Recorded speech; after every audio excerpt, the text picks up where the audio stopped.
Hello, my name is Nameless, and I'm a bad filmmaker. Here is my story. 6 months ago, I released a horror short film called Perspective, and the film ended up looking nothing like it was supposed to. Picture me this. Early December, the snow is falling hard, yet we promised our film teacher we would finish filming by the end of the weekend.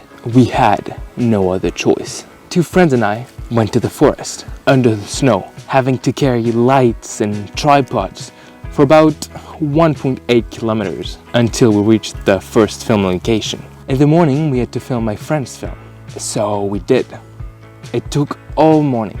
We decided it would be wiser to go back to the city so we could warm up and grab something to eat. But the problem was that one of the props I needed for my film was a bike. And there was no way we would pay for a 14 francs ticket just to take the bike with us on the train. So we had to find another solution. Long story short, we made it to the city by 2. Found a new filming location by 4. We only managed to film a few scenes until the sun went down. We had to go back home, defeated. And to top it all off, all the scenes that we shot this morning were unusable. 1 or 2 weeks later, my friends and I are back in business, determined to finish at least one film. So we start with mine. We find another filming location, the perfect spot. It looks exactly like I want it to look like. There's no one for miles around to disturb the shooting. And it's close enough to one of my actors' house so we can bring a bike. Too good to be true, right? Right. I take out my drone so I can film a few establishing shots, and before I can film anything, the owner of a nearby house comes to complain about the drone. I wasn't filming over his property or making much noise, and there weren't any restriction on drones in the area. I guess he just wanted to complain. And I'm pretty sure that I wasn't doing anything wrong, and if I wanted, I could have won this argument. But we already lost enough time. And the worst thing is that when this guy called me out, I was maneuvering my drone. And I was startled so much that I lost control of the drone. And in a huge open field, and with my luck, I managed to crash into one of the only electricity poles there were around. With one angry dude screaming at me on one side and a crashed drone on the other, I really just wanted to vanish. I still remember when I shamefully went to pick up the broken pieces of my drone. Thankfully it wasn't broken, I just had to change the wings and then it could fly as if brand new. But it was quite the experience. By the way, if you are considering buying a drone, I really recommend DJI. I have crashed my DJI Mini 2 so many times, and it's just good as new. Of course, this is not sponsored, I just really like their products, so give it a look. So after this, we had to find another place to film. And we ended up going to a nearby road, but which was of course way busier. Which meant that we had to stop filming a lot because of people passing by. And of course, like always, when filming with amateur actors, we ended up losing a lot of time and didn't manage to finish filming all the scenes before sundown. Another fail on the record.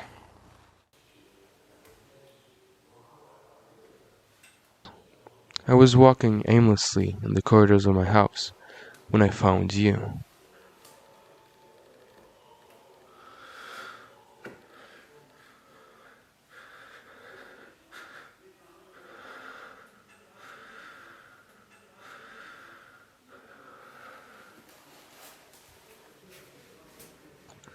For some reason I can't explain, I felt a strong feeling of anger as I gazed upon your seemingly lifeless body.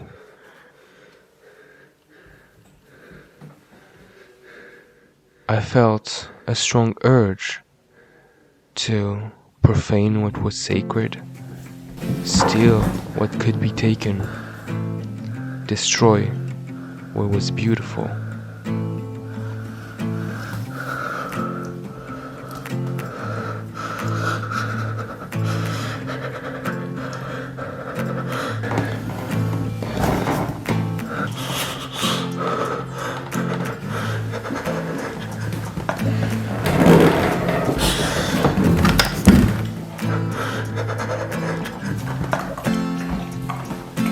Blinded by anger, I failed to realize that you and I were one. Please.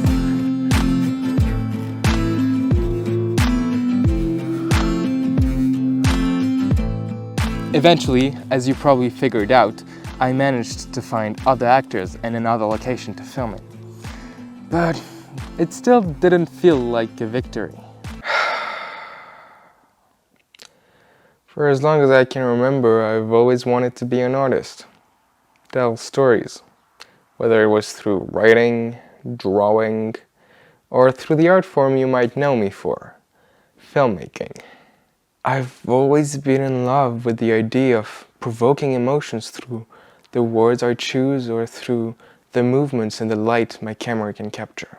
It's really this paradox of giving meaning to the meaningless that really attracted me to art in the first place. Since the day I learned to hold a pen, I never stopped writing. At first it was mostly sequels from books and films I liked. One of them, for example, was essentially the same story as Pirates of the Caribbean, but with the descendants of the characters. Now it all sounds fine, until you realize that the main love story is between the descendant of William Turner and the descendant of Elizabeth Swann, which leaves us with a pretty interesting family tree. Don't look at me like that. I was a kid. I was stupid. And I still am. When I got confident in my writing enough, I started writing my own stories. Little stories I would write on Wattpad that would only be seen by my family, would always tell me how good they thought it was. It wasn't. They weren't really stories as much as prologues from huge storylines I would never finish. It's also around this time that I got into filmmaking.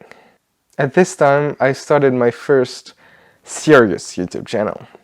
I would post episodes of a series I wrote about a superhero with money problems who was forced to pass his superhero license but nearly failed. And so he got introduced into the industry as a low-level superhero despite being really strong. I swear I made this before watching One Punch Man. I actually thought it was super original. 1 or 2 years later, I started to write an actual book. One that I was intending to finish for once. I remember sending a new chapter to my French teacher once every 2 weeks. And I really want to thank my teacher for actually keeping up with my bullshit. Because I get really cringe when I read it nowadays. Thank you so much for reading through the 28 chapters I sent you. And I actually got a little secret for you. I actually wrote 3 more chapters that I was intending to show you only once I published my book. But I ended up never publishing it, so now you know. Back then, I was pretty confident in my skills. I mean, the texts I wrote would sometimes get awarded within the school. The short films I made would get me some of the best grades in the class. I used to think I was some kind of prodigy who would reach success without ever breaking a sweat. But fuck prodigies. One day, the teacher I talked about earlier came to me asking me if I wanted to participate in an out-of-school writing competition. And I was really motivated, especially since I knew a girl from a class above me already won it. If she could do it, so could I, surely. I failed once, twice, thrice. The worst thing is that I didn't even take it as an opportunity to be more humble. I just assumed those people knew nothing about literature and were just stupid. Okay, I might be exaggerating a bit. I never was this confident in my skills. In fact, the voice in my head telling me I was a genius was clearly evened out by all the other voices telling me I wasn't, and that all my skills were just a dust compared to what it would take to go pro. And now I realize that I'm kind of running out of time to get better. Soon I'll have to find a university, then a job. Hell, I'm only 6 years away from knowing if I'll get my dream job, or be depressed for the rest of my life. And that's assuming that I managed to go through the 5 years of university, which is already a big if. Come on. Those motherfuckers know nothing about filmmaking. We're so much better than her. We both know that's not true. I mean, she might have a few good tricks up her sleeve, but at the end of the day, she's just a kid. So are we. And hell, we aren't just kids. We are prodigies. The real kind. Not whatever that brookie thinks she is. Shut up. I mean, we're not that special. Come on, nothing. You can't give up now. Where are you going?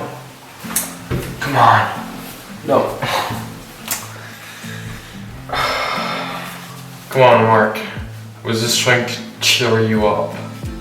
Didn't mean to be mean.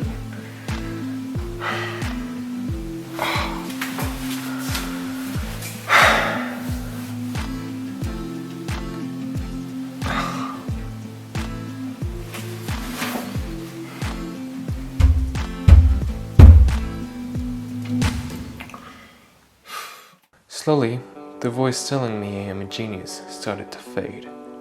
I wasn't that freshman kid my film teacher brought to one of our classes once to praise how good her movies were. I was just that junior kid who used to have potential but never lived up to it. So yeah, I'm a bad filmmaker. But God, oh God, you are dreaming if you think I am gonna give up. Out of the many things that my film teacher taught me, the advice that will probably stick with me the longest is that it's okay to fail. Okay, sure, my ego is bruised, but I'll get back up in no time.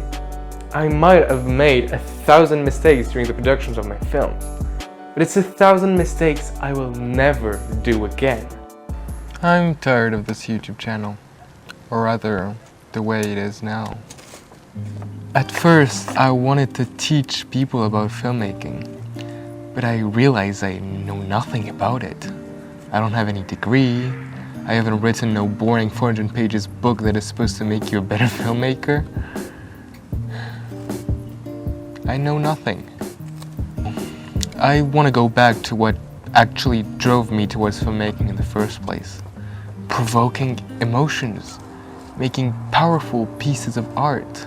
This video is kind of for me to accept that I know nothing, that I am no genius, no prodigy, but that maybe I don't have to be.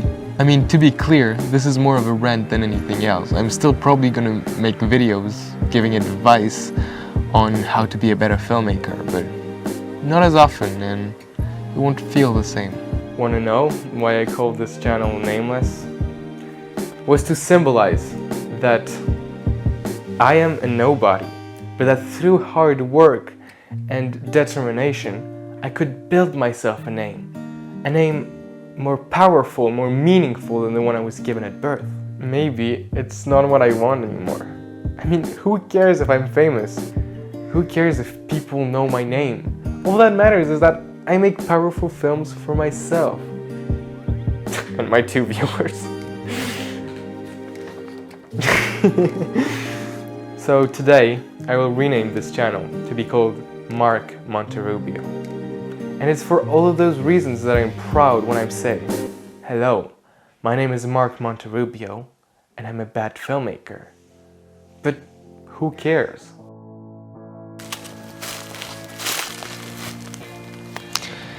Well, you gotta do what you gotta do. Nameless, I summon you. What do you want from me again? What the hell are you doing? I'm challenging you to a dance-off.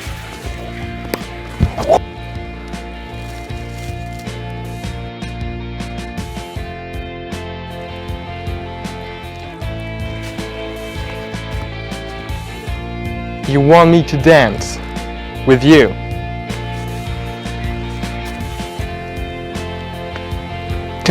Don't you hate me?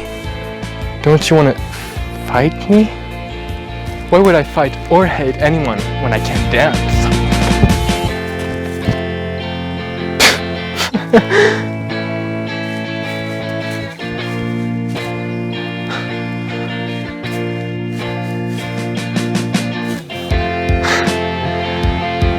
things you make me do.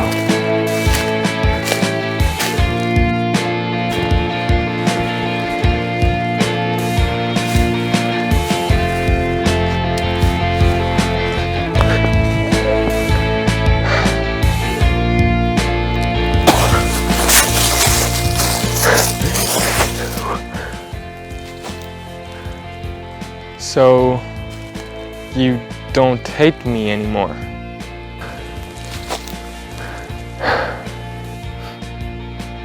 I don't know. Do you?